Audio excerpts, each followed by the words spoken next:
Hello everyone, welcome you to Jilani point. तो दोस्तों, जिस तरह से आप सबको पता है हमारे एनसीईआरटी नोट सीरीज चलती रहती है, तो उसी सिलसिले में आज हम क्लास 7 के सिविक्स के चैप्टर 1 को देखते हैं।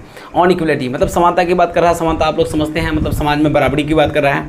अगर सिविक्स में है तो मतलब सामाजिक तौर पे ही बात करेगा। मैथमेटिक्स में रहेगा तो हिसाब का बात करेगा, क्या उसमें बराबरी की बात करेगा। समझिए, इक्वलिटी है क्या रियल में, ठीक है, उसको समझते हैं हम लोग। Equality is a condition in which adequate opportunity are given to all. मतलब इक्वलिटी एक ऐसी बात है जिसमें कि हर तरह का अपॉर्चुनिटी सभी को बराबर दिया जाएगा। इसमें कोई ऊंच नीच की बात नहीं की जाएगी, इतना आप लोग समझते ही हैं। इक्वल राइट टू वोट, हम लोगों ने जिस तरह से किताब में कांताबाई के बारे में देखा, उनको इक्वल राइट था कि नहीं, गरीब होने के बावजूद, नौकर होने के बावजूद, करोड़पति हो या अमीर हो, सबको वोट देने का अधिकार मतलब सेम है। सबका वोट का वैल्यू भी सेम है। एक वोट का वैल्यू एक ही होता है, चाहे वो करोड़पति हो, खरबपति हो या रोडपति हो, कोई भी हो, लेकिन सबका वोट का वैल्यू क्या होता है, बराबर ही होता है। तो equal right to vote in a democratic country like India, adult irrespective of their regions, caste, education status और birth place are given to the right under the universal adult franchise. हर वो लोग जो कि यूनिवर्सल एडल्ट फ्रेंचाइज है, means 18 साल है, मतलब वोट देने लायक योग है, चाहे वो एडल्ट होने के बावजूद, उनको चाहे वो किसी भी धर्म का हो, किसी भी कास्ट का हो, किसी भी एजुकेशन कितना पढ़ाई किया हो या जाहिल हो, कुछ भी हो, बर्थ प्लेस ऐसा भी कुछ भी, मतलब जो भी एग्जिस्ट करता हो एडल्ट फ्रेंचाइज के अंदर, वो वोट करने का उनको सेम अधिकार, और उसका मतलब डेमोक्रेटिक कंट्री में सेम अधिकार है। ऊपर से उसका वोट का वैल्यू भी बराबर है। ठीक, हम लोग समझते हैं डस इक्वलिटी एग्जिस्ट, क्या सच में इक्वलिटी होती है, मतलब समानता है हमारे समझ में? नहीं भाई। In reality difference exist between rich and poor. हकीकत में अगर हम लोग देखें तो डिफरेंस हमको किसके बीच में देखने को मिलता है? अमीर और गरीब के बीच बहुत ज़्यादा डिफरेंसेस देखने को मिलती है कि नहीं? यही हकीकत है। कास्ट सिस्टम जो है समाज में, ये जो कास्ट सिस्टम है, मतलब अलग अलग कास्ट, जो बहुत सारे कास्ट हैं, तो ये बहुत ख़राब चीज़ है अगर आप लोग देखें समाज में, तो मतलब यही रियलिटी है, यही ख़राब चीज़ है। दलित इन इंडिया, दलित की बात कर रहा है, वो भी कहाँ, भारत में, कि दलित के साथ कभी भी इक्वलिटी मतलब आज तक दिखाई ही नहीं गई। देखिएगा, Dalit in India are and minorities are detain right to dignity and equality. मतलब जो दलित लोग होते हैं, माइनॉरिटीज़ में आप लोग सब समझते हैं, जिसकी तादाद कम हो उसको माइनॉरिटी कहते हैं। इन सब के साथ इतना अजीब व्यवहार किया जाता है, जो इसका आत्मसम्मान होता है ना, डिग्निटी समझते हैं, मतलब आत्मसम्मान की बात कर रहा है। किसी का आप अगर आत्मसम्मान को ठेस पहुंचाएंगे तो बड़ी गलत बात है। तो इसमें या फिर उसके साथ समानता का आज तक अधिकार किया ही नहीं गया है। अब में भी शायद कोई नहीं करते होंगे, शायद, मेरे ख्याल से, क्योंकि भाई आज तक ऐसा कुछ पता नहीं, बहुत गलत बात है। लेकिन समाज में सबसे मतलब गलत बात यही है, कास्ट सिस्टम जो है ना, बहुत बुरी चीज़ है। इक्वलिटी इन इंडियन डेमोक्रेसी, इसको समझते हैं। भारत के डेमोक्रेसी में जो इक्वलिटी की बात किया, Indian constitution are recognize every person are equal. भारतीय संविधान ये तय करती है कि भारत में रह रहे सभी व्यक्ति समान है। हाउएवर, जबकि it doesn't mean inequality doesn't exist in India. इसका कहीं से ये मतलब नहीं है इनइक्वलिटी भारत में नहीं हो रही, मतलब असमानता नहीं हो रही है, इसका कहीं से ये मतलब लेकिन नहीं है। होती है, हमेशा होती रहेगी शायद। 4 provisions are provide equality in India. 4 तरह के ऐसे प्रोविज़न है जिसके तहत इक्वलिटी भारत में है, ये बताती है। 12 से लेकर 18 तक, ऐसे तो 6 है, ठीक है। 14, 15, 16, 17, 18, 4 है। 14 आर्टिकल 14 से लेकर 18 तक है, जो इक्वलिटी की सिर्फ बात करती है। देखिए क्या कह रहा है, इक्वलिटी बिफोर लॉ जो 14 करती है, no discrimination on the basis of caste 17 करती है, रिलीजन, रेस, इन सब के बेसिस पे आप किसी के साथ डिस्क्रिमिनेशन नहीं कर सकते हैं। अनटचेबिलिटी को भी एबोलिश किया गया है कानूनी तौर पे। ठीक, नेक्स्ट पॉइंट को हम समझते हैं। The government has try to implement equality first through law. पहले संविधान क्या करती है, या गवर्नमेंट सरकार क्या करती है, कानून के द्वारा इक्वलिटी सबको समानता देने का कोशिश करती है। एंड सेकेंड, दूसरी बात कर रहा है, थ्रू द गवर्नमेंट प्रोग्राम्स और स्कीम से हेल्प डिसएडवांटेज एंड कम्युनिटीज़। मतलब और कुछ प्रोग्राम करके लोगों को जागरूक करके बताते हैं, या फिर कुछ ऐसे स्कीम्स लाते हैं ताकि लोगों को मदद करके बताते हैं। जैसे हमारे किताब में एक एग्जांपल दिया है तमिलनाडु के बारे में, कि जो मिड डे मील देने की स्कीम जो शुरू की है, तो वो पहला राज्य था, उसके द्वारा किस तरह से इक्वलिटी को एग्जिस्ट किया गया। देखिए, चाहे वो अमीर का बच्चा हो या गरीब का, अगर स्कूल जाता हो तो खाना तो साथ में खाएगा ही। तो ये जो बात किया scheme to help the disadvantage communities, जो डिसएडवांटेज है ना, उसका फ़ायदा लेने के लिए ये जो स्कीम लाया है, बहुत बेहतरीन सिस्टम है। इससे इक्वलिटी एग्जिस्ट हो पाती है, बहुत हद तक हो पाती है। ठीक, उसके बाद हम लोग समझते हैं नेक्स्ट लास्ट पॉइंट, मतलब सॉरी उसका लास्ट पॉइंट।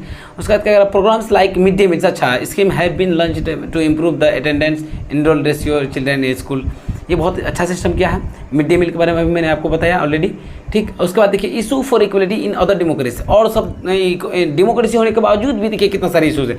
यूएसए के बारे में हम लोग सबसे पहला डेमोक्रेटिक कंट्री है, आप जानते ही हैं। वहाँ पे सिविल राइट मूवमेंट हुआ था 1960 में। Restore the dignity of African Americans, AFRO कर दिया है, यानी African Americans based on colour. वहाँ पे होता क्या था कि पहले स्लेवरी सिस्टम थी। स्लेवरी सिस्टम के तहत ये होता था, ये जो स्लेवरी हम लोगों ने पढ़ा, slavery system SLAVERY, slavery system में होता क्या था, अफ्रीका से लोगों को खरीद के ले आके अमेरिका में बेचा जाता था। अब किसी के पूर्वज को बेचा गया होगा, फिर स्लेवरी सिस्टम खत्म हुआ, अगर वो ऑलरेडी वहीं पे एग्जिस्ट करते हैं, वहीं रह रहे हैं, उनके साथ आज तक कलर के आधार पे भेदभाव किया जा रहा था। तो महिलाओं के साथ भी बहुत ज़्यादा होती थी। तो अमीर लोग कभी भी बस उसमें सफ़र करते थे तो उनको सीट छोड़ देना पड़ता था, मतलब जो ब्लैक लोग होते थे तो वाइट लोगों के लिए सीट छोड़ देना पड़ता था। इसी सिलसिले में एक रोज़ी के बारे में उसका कहानी है। तो वो एक बार थक के आती है तो वो नहीं छोड़ती है, वहीं से सिविल राइट मूवमेंट शुरू होता है। 1955 में वो काम करती है। उसके बाद 1960 में का 1964 में ये सिविल राइट मूवमेंट को मतलब एक एक्ट लाया जाता है, एक्ट ऑफ 1964, जिसके तहत सिविल राइट दिया जाता है वहाँ के सारे अधिकारों को। तो दोस्तों ये था हमारा नोट सीरीज, आप लोग नोट कंप्लीट करें, फिर हम लोग सॉल्यूशन के पार्ट को देखते हैं। तो दोस्तों आप सबका स्वागत है सॉल्यूशन के इस पार्ट में। देखिए क्या कर रहा है, in a democratic country why universal adult franchise is important. क्यों एक डेमोक्रेटिक कंट्री में यूनिवर्सल फ्रेंचाइज सिस्टम बहुत ज़्यादा इंपॉर्टेंट है। तो देखिए इसका जवाब में क्या है, universal adult franchise is important in democratic age किस तरह से है, it is based on the principle of equality. ये किस पे है, इक्वलिटी के प्रिंसिपल पे है, इक्वलिटी के आधार पे ये बेस्ड किया गया है, मतलब सभी के साथ समान अधिकार है, तो इसीलिए बहुत ज़्यादा जरूरी चीज़ है। It important that all the adult those who are 18 above, वो लोग एडल्ट मतलब जो 18 से एबव हैं, citizen have equal right to vote, सबको वोट देने का समान अधिकार है, ठीक। It doesn't discriminate on the basis of social और इकोनॉमिक बैकग्राउंड, ये चीज़ सोशल और इकोनॉमिक बैकग्राउंड पे डिस्क्रिमिनेट नहीं करती, ये बहुत अच्छी चीज़ है, ठीक है। It is an important aspect of democratic society, ये एक बहुत इंपॉर्टेंट एस्पेक्ट है डेमोक्रेटिक सोसाइटी के नाते। हम लोग नेक्स्ट क्वेश्चन को देखते हैं। Read the box article 15 and state two ways in which the article address inequality. आप फिर से पढ़ें बॉक्स को जिसमें आर्टिकल 15 की चर्चा की गई है। In Article 15, democratic constitution prohibition of discrimination on the basis of religion, race, caste और sex और place of birth। मतलब आर्टिकल 15 में यही कहा आप किसी के साथ डिस्क्रिमिनेशन नहीं कर सकते हैं ऑन द बेसिस ऑफ कि वो किस धर्म के हैं, किस जात के हैं, किस सेक्स के हैं, मतलब मेल है या फीमेल है, या फिर उनका बर्थ प्लेस के हिसाब से आप उसके साथ डिस्क्रिमिनेशन नहीं कर सकते हैं। It suggest that state not to be discriminate against और any citizen on the ground of religion, race, मतलब ये कह रहा है कोई भी स्टेट हो, कोई भी राज्य हो, देश हो, वो इस आधार पे किसी के साथ डिस्क्रिमिनेशन नहीं करेगी, ठीक। No citizen shall be subject in disability liability restriction ground of any reason, मतलब किसी के साथ भेदभाव नहीं होगा। आप मेनली आर्टिकल 15 में यही कहा है, आप लोग ये एग्जाम्पल से आराम से समझ सकते हैं। तो नोट कंप्लीट करें। 3rd नंबर पर क्या कहा है, in what ways the Om Prakash Valmiki experience similar so that the Ansaris, मतलब किस तरह से वाल्मीकि ओम प्रकाश वाल्मीकि और अंसारी के साथ सेम इन ट्रीटमेंट हुआ था, मतलब अनइक्वलिटी के साथ भेदभाव हुआ था भाई। In following Om Prakash experience and similarly in Ansaris, first both of them are discriminated by the society on the basis of caste and religion. दोनों के साथ जो धर्म के आधार पे है ना, कास्ट सिस्टम से डिस्क्रिमिनेशन किया गया था, मतलब भेदभाव किया गया था, ठीक। Dignity and the self respect of both get violated, दोनों का जो सेल्फ रिस्पेक्ट है और डिग्निटी मतलब आत्म सम्मान जो है ना, बहुत ज़्यादा हनन हुआ था भाई, दोनों के कहानी में यही है, ठीक। उसके बाद बहुत सफ़र्ड फ्रॉम अनइक्वल ट्रीटमेंट, दोनों इस चीज़ से सफ़र किए थे, अनइक्वली उनके साथ व्यवहार किया जा रहा था। और 4th नंबर क्वेश्चन को देखिए, वाई डू क्या कह रहा है, 4th नंबर को देखते हैं। Why do you understand by the term all person equal before law, what do you think it is important in democracy, क्या आप इस बात से सहमत हैं कि सभी लोग कानून के समक्ष बराबर हैं? भाई हम तो सहमत हैं, आप भी होना चाहिए शायद। तो इसका आंसर देखिए क्या कह रहा है, in the term all persons are equal before law means that everyone will be given justice before the law and treating equally from the president of country. उसके बाद क्या कह रहा है, to the common people all are equal in front of law. कह रहा है कि ये जो टर्म है all person are equal before law, इसका मतलब यही हुआ कि सबको समान मतलब न्याय मिलेगी, बहुत अच्छी बात है।